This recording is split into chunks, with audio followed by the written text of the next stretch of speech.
You know, Big L would gamble all the time, and you know, he would fight niggas, like big niggas. I'd be like, yo, L, could we just go shoot the block up? He'd be like, nah, I grew up with these niggas. Just come stand by me, I'ma fight. Vito, he would fight a nigga your size, like the biggest nigga in the world. He's like this. Fuck that. I'm like, oh my God. Like, yo, L, could we jump this nigga, man? Could we fucking hit him with a bat? Nah, no. You know, he was a fan square dude. Big L was a fan square dude. He'll fight the biggest nigga in the world, man. It's crazy.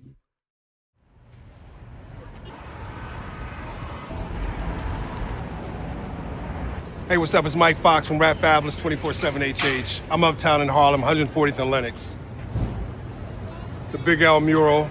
Big shout out to 90 Degrees. Check out these clips from Fat Joe, the OC, Pete Rock, and more. You know, Big L was my little brother, so like what people didn't really know is that, and you know, I always tell a story that when we recorded the song The Enemy, Primo did the beat, we was in D&D, Big L was like, yo man, you went gold. I'ma rip you down on this fucking song right here, man. I'm taking your 500,000 fans, nigga. I'ma kill you on this song. I'm like, yo, this nigga L is fucking crazy, man. We was there.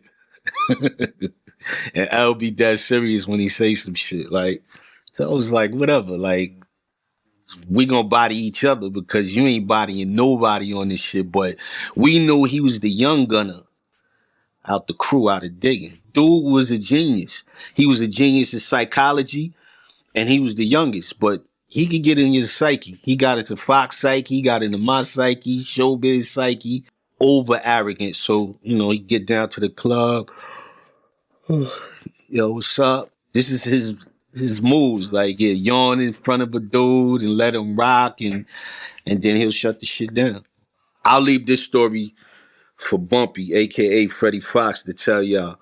But him and Bump had a little situation, and I'll let Fox explain that to y'all. I said, you know, I ain't mad at you, dog. You just get on my fucking nerves sometimes. He goes, yeah, I know. I just be fucking with you, though, Fox. And then he hugged me, and we was good. But that's how he was. You know, nobody could fuck with him lyrically. He was sick. He knew how to get under your skin. And I think he did that to push your buttons, to get you motivated, especially in the studio. Big L would bring that out of you. You know what I mean?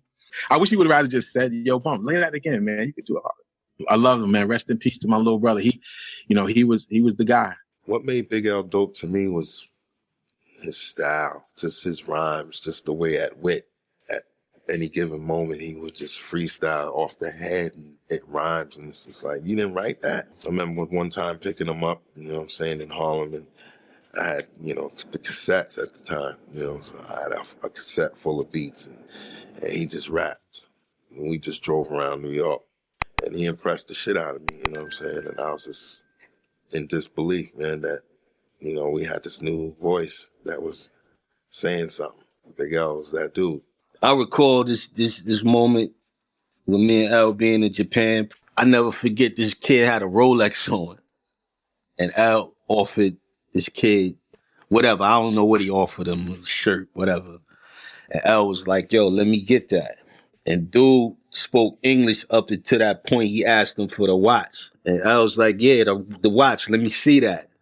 So L walked around with this kid watch. And dude would follow. He left, went home, came back. He knew he was out there for a couple of days. I remember the promoter asking L, yo, what's going on with his watch? And L's like, I thought it was customary for, you know, us doing a swap. He walked around with this kid watch up until we left Japan, and he finally gave him his watch back at the airport.